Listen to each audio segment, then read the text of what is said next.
in New Orleans. For both the players, it kind of felt like you guys finally got into a rhythm in the third quarter, 23 points, just kind of what led to that in that frame. Obviously we had to pick up the pace. Obviously, it was a sloppy game, and I felt like we was just out of rhythm at first, missing shots. But those are the shots that we normally make, and it just happened to be one of those games. But obviously in the third quarter we picked it up, and we continued. To piggyback off of Poa, I think we picked it up, but I think that's just us hitting shots. We still had a lot of turnovers, and we still had a lot of sloppy possessions. We just happened to make shots at the right time. This is for last here, and Michaela, this is Blake Berdire from WNBA Swish. What do y'all had 24 turnovers. What do y'all think you got to do next game to correct that problem? Take care of the ball. I mean, that's really all it is to it. Take care of the ball and pay attention to the details. Take care of it. Look who you're throwing it to. Stop making careless turnovers. Yeah, I agree. Take care of the ball, but I feel like just making the right plays at the right time, and obviously being more patient and being more of a leader.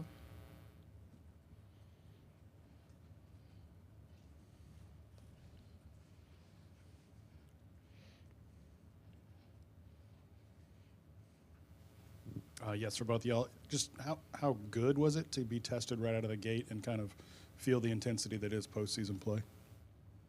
I mean, it's always a good feeling to get your feet wet early so we don't kind of get shook later in the tournament. But like I said, it's not kind of how we wanted to start it. We had higher expectations for ourselves. So just going back to the drawing board and picking up all those sloppy mistakes. Yeah, I agree. Obviously, we just got to focus about next game and shake it off. Any other questions for the players? It's the job that Anissa did. I think it was in the third quarter where she really I think she had 4 buckets in a row or something.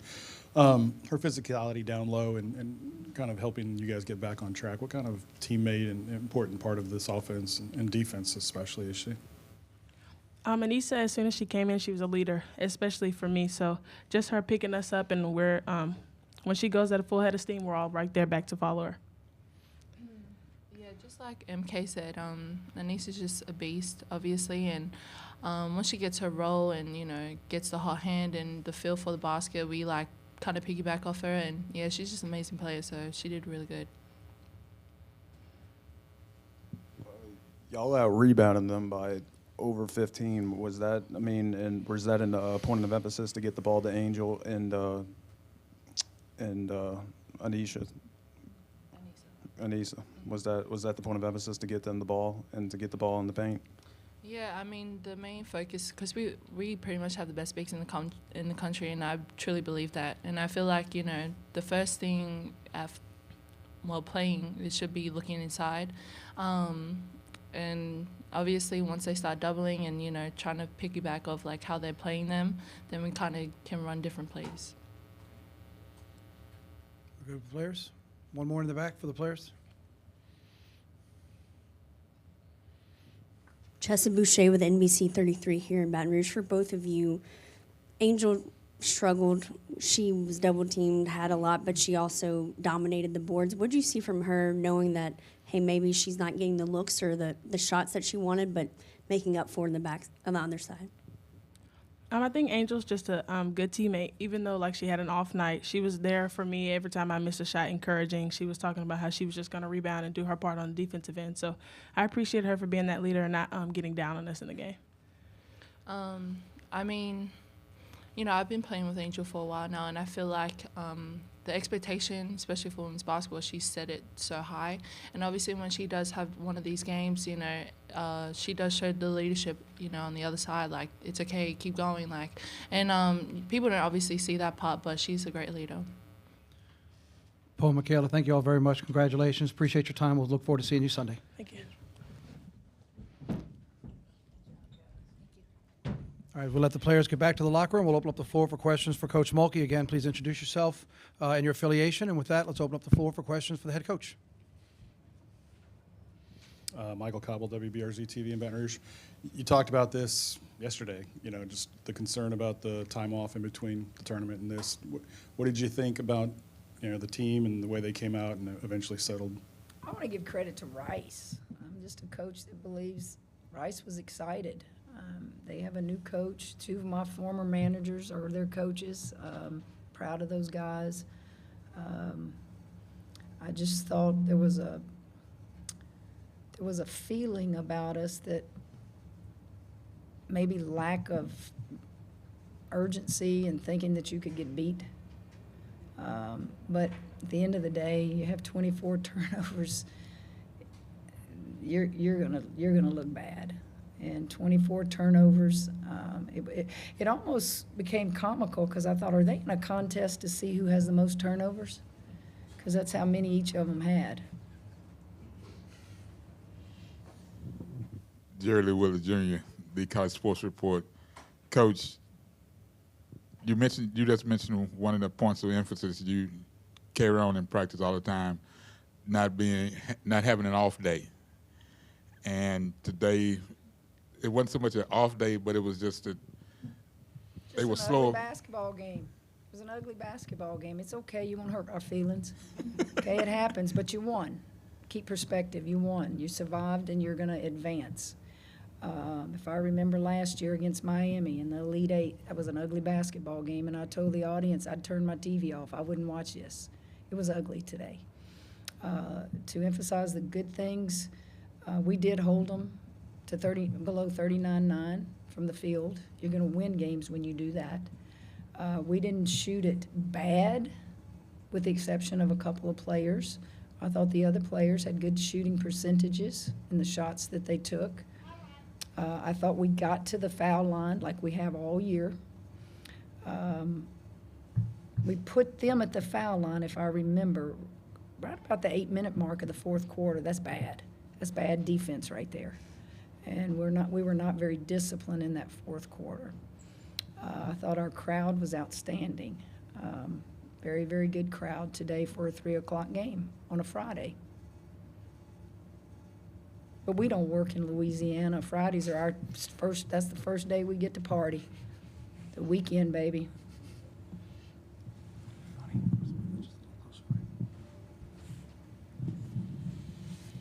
Matthew Bruning on 3.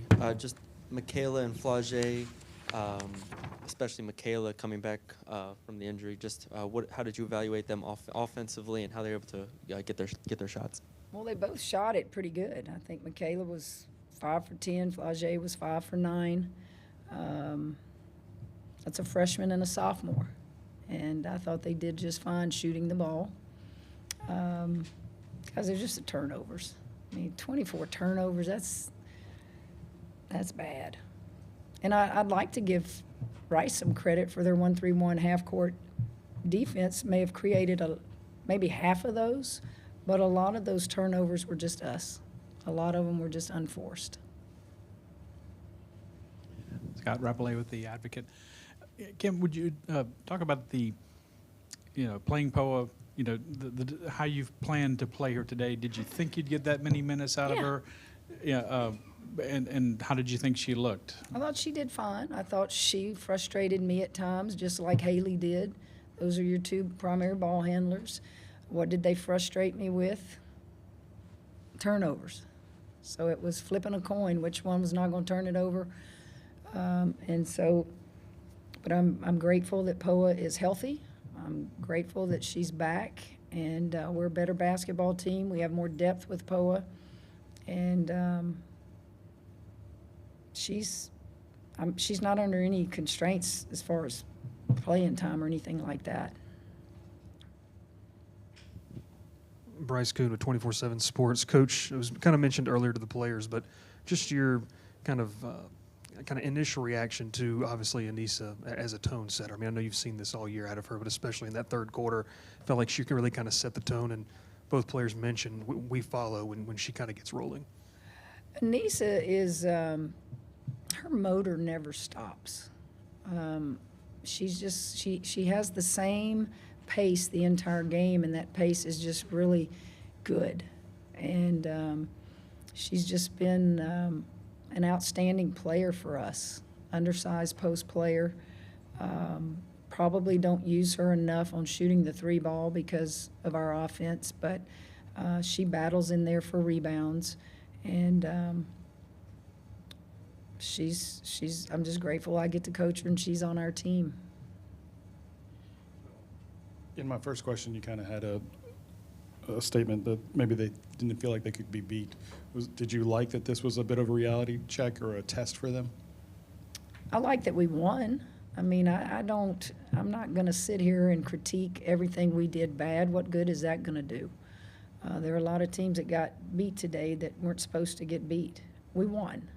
And we advanced to play an outstanding Middle Tennessee team and program. I have much respect for Coach Insel and the job he's done, and have a former All-American player of mine on that staff. So I'm getting old.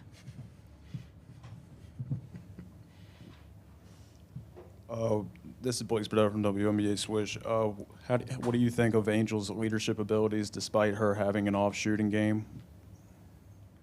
Angel got 19 rebounds. She didn't shut it down.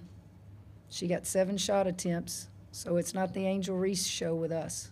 We got other people that can score. She brings a great deal of attention to us, and we're so glad.